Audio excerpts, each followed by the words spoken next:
Hey guys, welcome to the 10th episode of Comicgeddon. Where all geek culture collide. We're your hosts. I'm Shannon. I'm John Mars. Got a great show for you today. Yes, We're we do. filming two shows back to back today. Since it's the beginning of May, we have Star Wars Day coming up. May the 4th be with you. Indeed. So we're going to be doing News and Flash today. We're going to be doing game reviews.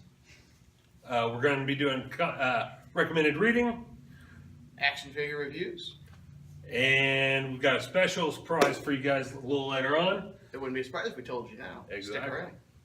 So stay tuned. Let's get it on! Alright guys, welcome back to Comicgeddon. Today I am reviewing, this is a graphic novel by Marvel.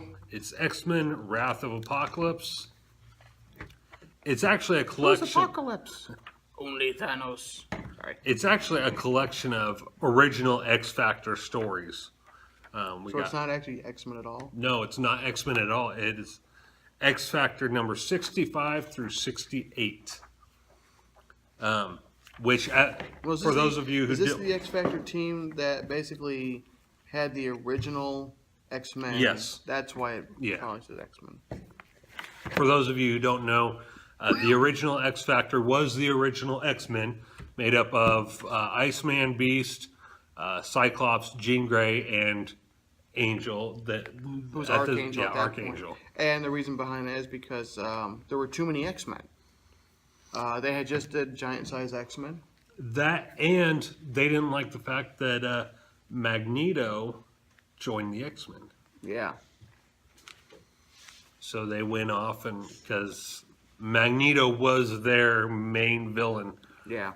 for years, and then Charles Xavier had to go to the Shi'ar Empire, I believe, and he left Magneto in charge. And he comes back with that cool hover chair. Yeah. My favorite one.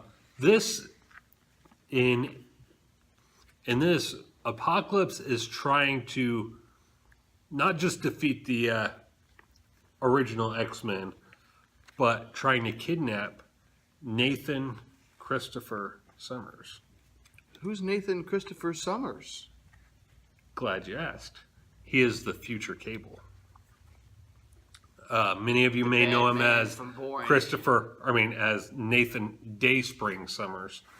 But it is, this is when he's an infant. Last known address, Genosha. Yeah. I just started watching the X-Men episodes again. He showed up. Sorry. This is also, I believe it's the first appearance of Tusk. Could be. It was really weird. Yeah, he could create smaller versions of himself out of his back. And he had these horns. Yeah. They're tusks. In the animated series, he played a mutant mechanic on... Shi'ar, wasn't he on Shi'ar? No, he wasn't I think... He only appeared in one episode. It was a cameo. Yeah. Yeah. But he was a mutant mechanic on this island where only mutants lived, but they were basically enslaved by. They had to wear the collars and all that. I haven't gotten that far, so I couldn't tell you. I know Genosha episode, but he wasn't in that episode. But anyway, in this episode, in these issues, Apocalypse sends this team of villains, mutant villains. They aren't the Four Horsemen like what he's usually known to do. It's just more like It's a trial to see if he will make them. Yeah. I don't know. Kind of like a mercenary group, I guess. Now, Tusk was a villain? At this time, yeah. Okay. I swore he was. There's Tusk right hero. there. Is it Tusk or Husk? Yeah, it could be Husk. I think it's Husk. Now he's got to look. Let's see here. You know, we said we were good at this. I can't find it. I'm not going to spend a lot of time looking for it. But You're not worth the wait. he sends them after the X-Men or X-Factor, to try and steal Nathan Christopher Summers, to put him into this machine that will infect him with the Dragon's Zord virus. And for those of you who don't know, this is the virus that gave Cable his cybernetic arm and partial cybernetic face. This story also has the Inhumans in it. There's a nice little cameo by, I believe, the Fantastic Four and possibly Captain America. Just small cameo, one panel. This is back when Archangel was dating this female cop, who apparently got the keys to the X Factor's secret base or whatever. That it was a giant. It was Apocalypse's ship. Archangel's so fired. Handing out keys to the headquarters. X Factor resided in Apocalypse's ship. You know, the sentient ship from the animated series that Beast kind of fell in love with. Didn't fall in love. Yes, he did. He respected it. Yeah, he fell. So he's into technophilia. Yeah, but he's a furry dude and he's lonely. Everyone in New York City was. The ship was stationed right next to right next to World Trade Center. Which I read this just the other day. I had it forever and never read it until now. Specifically for this episode. Couldn't tell. But when I got to that part where they said where the ship was located and it said right next to World Trade Center, I was like, yeah. What year? This came out, I believe, let's see, 90. 90 is when the cover art was done. Okay. So, but this was reprinted in 96. So, yeah, several years. Yeah, you can tell because it says $4.95 on it. Yeah, several years before 9/11, but still, it's kind of a eerie. Anytime you hear World Trade Center now, it's just eerie. Especially something flying next to I watched a Tom Hanks movie the other day called Mazes and Monsters, which was an anti-D&D movie to warn people of the danger. And it had him going to the World Trade Centers to jump off. But Apocalypse, apparently in this... What the hell? Yeah, he can't grow. He creates like a sentinel version of himself. Somebody needs to lay off the fucking Oreos. Yeah. That's all I'm saying. He looks like Blob Apocalypse. And it's all... He needs to lay off the Oreos. And as you can see there, there's Nathan Christopher Summers in the device that infects him. Kal-El. No, it's Cable. Yeah. Similar look though, but... and you may think that this was drawn by Jim Lee, which John brought up. It looks very reminiscent of early Jim Lee. Chris Claremont did the script. Yeah. The plot was done by Jim Lee and Will Portacio. I heard he's nuts. Chris Claremont did the script. Pencils was done by Will Portacio.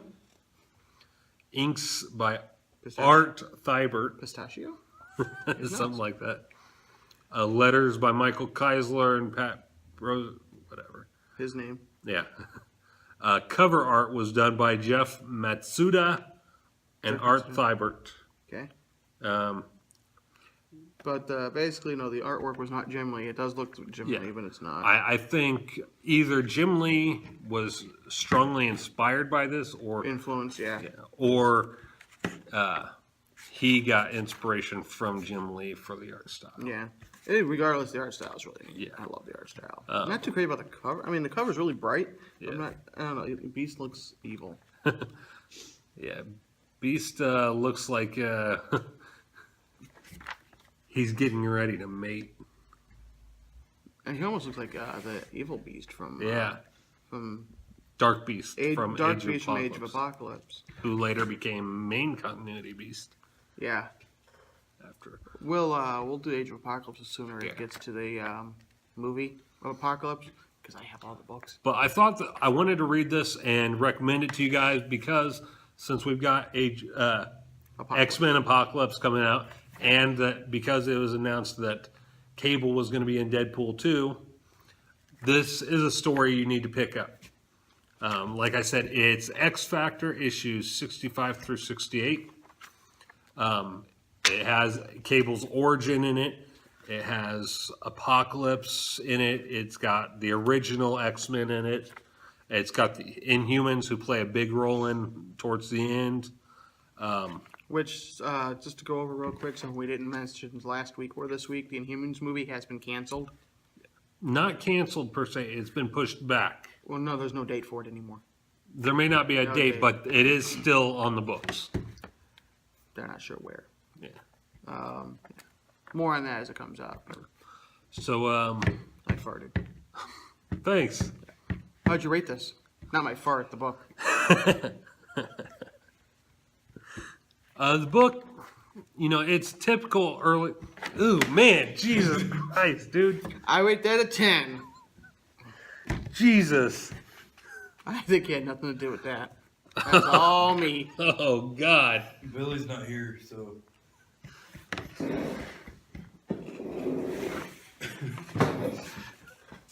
I'm still here. The writing for this is definitely early 90s X-Men style, long, drawn-out scenes. It's not a summarized writing or anything like that, It takes some... Yeah, get some of that, man. Bring that spray over here. I'll spray when you talk. I thought you went in there to make sure you didn't shit yourself. There we go. All right. Better. Can I come Oh, over this now? is going into the final edit. I hope you know that. Let my stink be known. But yeah, like I said, it's definitely, there are some parts I had to skip over because it was just getting too long, too drawn out. Which was the problem with a lot of X-Men books. Yeah, early 90s, Age of Apocalypse had that issue. Yeah. It was a good storyline. Our best X-Men storyline probably ever, but it was kind of drawn out. Yeah. I mean, you got all these word bubbles, and sometimes you kind of mix them up because it, like, it'll kind of go over into the other panel. And so you think, okay, well, I'll finish this panel. And no. You're supposed to go from this panel over here and then stop here. And Yeah. But overall, it is a good story. I'd give it an 8 out of 10. I like the artwork a lot, so I'll give it a 7. I haven't had a chance to read it. He just brought it today and told me, hey, look what I'm doing. Give me a chance to read it. So that's it for My farts. recommended reading and John's gas. Maybe. Yeah, hopefully. We were supposed to have a magician come today for our special. That was our surprise, but he's. I just checked, and he hasn't gotten my message yet. So some other time. Okay then. So stay tuned for the Star Wars special. Is that all we have? I think so. Unless you have more. Well, you just mentioned Star Wars, so I'm going to announce right now. Wednesday, May 4th is May the 4th be with you. Geeking Out Comics right here, 2924 North Martin Luther King Jr. Drive, Decatur, Illinois, will be having a 39% off all Star Wars merchandise on May 4th. So it's a good time. Why 39%? Well, this is the year Star Wars turns 39 years old. So, Alrighty then. So yeah, come on in. It's good time to pick up some old Dark Horse comic books, which right now go for a pretty penny. But I mean, I have some decent ones. And for those of you who don't know, the Dark Horse series is a part of the Star Wars Legends line.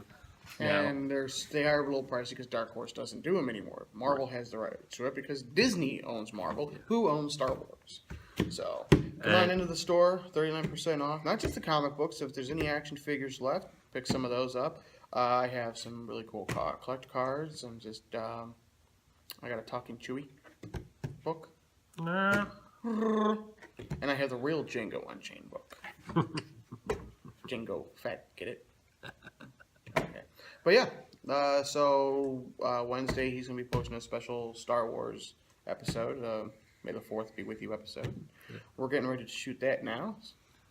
So we got to go in and do our wardrobe changes and.